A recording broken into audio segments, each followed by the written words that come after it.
श्री कृष्ण भगवान बोले, कहने कि हे राजन, माघ मास के शुक्ल पक्ष की एकादशी का नाम जया है। इस एकादशी के व्रत से मनुष्य, भूत, प्रेत, पिशाच आदि की योनि से छुटकारा पा जाते हैं। अतः इस एकादशी का व्रत जो है विधि पूर्वक करना चाहिए। और हे राजन, मैं एक पौराणिक कथा कहता हूँ, उसको आप ध्यानपूर्वक सुनो। एक समय इंद्र स्वर्गलोक में राज्य करता था। वहाँ अमृत पार करके नंदनवन में अप्सराओं के साथ आनंद पूर्वक जब क्रीड़ा कर रहा था, तो स्वेच्छा से अप्सराओं को नचाने लगा। उस जगह गंधर्व गान करने थे और वहाँ गंधर्वों में प्रसिद्ध पुष्पदत्त और उसकी लड़की चित्रसेन की स्त्री मलिन आदि सारे एकत्रित थे। वहाँ मलिन का लड़का पुष्पवान और माल्यवान था। उस समय पुष्पावती नामक एक जो गंधर्व लड़की थी, माल्यवान को देखकर उस पर जो है मोहित हो गई और उस पर काम बाण चलाने लगी। उसने अपने सौंदर्य के द्वारा माल्यवान को अपने वश में कर लिया। और हे राजऋषि, अब वह पुष्पवती अत्यंत सुंदर होने के कारण उसके लक्षण अति सुंदर थे। उसकी ऐसी सुंदरता देख करके माल्यवान भी उसके ऊपर मोहित हो गया। अतः वे दोनों कामदेव के वश में हो गए, परंतु फिर भी इंद्र के बुलावे पर नाच गायन के लिए उनको जाना पड़ा और अप्सराओं के साथ अपना गाना शुरू किया। यदि वो नाच गा रहे थे, पर कामदेव के प्रभाव से उनका मन नहीं लगा और अशुद्ध गाने लगे। उसके भाव भृंगियों को देख करके इंद्र ने इनके प्रेम को समझ लिया और उनको श्राप दे दिया कि मेरी आज्ञा का उल्लंघन करने वाले मूर्खों, तुमने मेरा अपमान किया है, अतः तुमको धिक्कार है। इसीलिए तुम स्त्री पुरुष के रूप में मृत्युलोक में जाकर के पिशाच और पिशाच का रूप धारण करो और अपना कर्म का फल भोगो। इंद्र का श्राप सुन करके वे अत्यंत दुखी हुए और हिमालय पर पिशाच बन करके दुखपूर्वक अपना जीवन व्यतीत करने लगे। उन्हें गंध, रस, स्पर्श आदि कुछ भी ज्ञात नहीं हुआ। उस जगह महान दुख उनको मिल रहे थे। रात दिन में उन्हें एक क्षण भी निंद्रा नहीं आती थी। उस स्थान पर अत्यंत सर्दी थी, जिसके कारण उनके रोमांच खड़े हो रहे थे।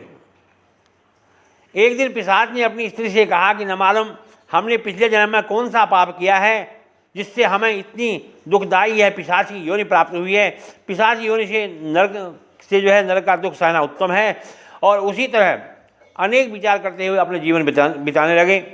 दैवयोग से एक दिन माघ मास के शुक्ल पक्ष के जया नाम की एकादशी आई।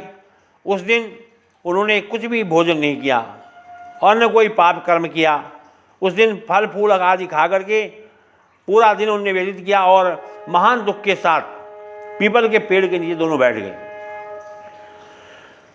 उस समय सूर्य नारायण भगवान जो है अस्ताचल को जा रहे थे। वह रात्रि उन दोनों को एक दूसरे से सट करके बड़ी कठिनाई से उन दोनों ने काटी और सुबह होते ही भगवान के प्रभाव से उनकी जो है पिशाच की देह छूट गई और अत्यंत सुंदर देह धारण करके सुंदर वस्त्र आभूषणों से अलंकृत होकर के स्वर्गलोक को चले गए। और उस समय आकाश में देवतागण तथा गंधर्व उनकी स्तुति करने लगे। नागलोक में जाकर के उन दोनों ने देवराज इंद्र को प्रणाम किया और इंद्र को भी इनका अपने प्रथम रूप में आया देख करके बड़ा आश्चर्य हुआ। उससे पूछने लगे कि तुमने ये अपनी पिशाच देह को किस प्रकार से छुटकारा प्राप्त किया, उससे यह सब बतलाओ।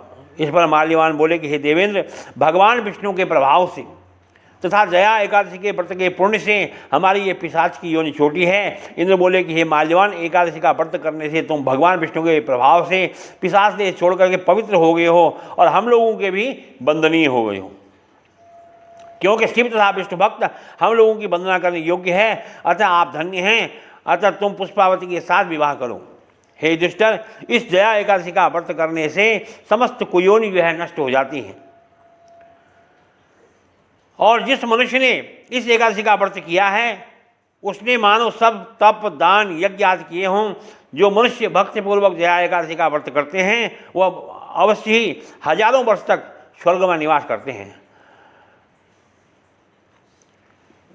बोलो एकादशी महात्म की जय। श्री कृष्ण गोविंद हरे मुरारे, हे नाथ नारायण वासुदेव। श्री कृष्ण गोविंद हरे मुरारे, हे नाथ नारायण वासुदेव।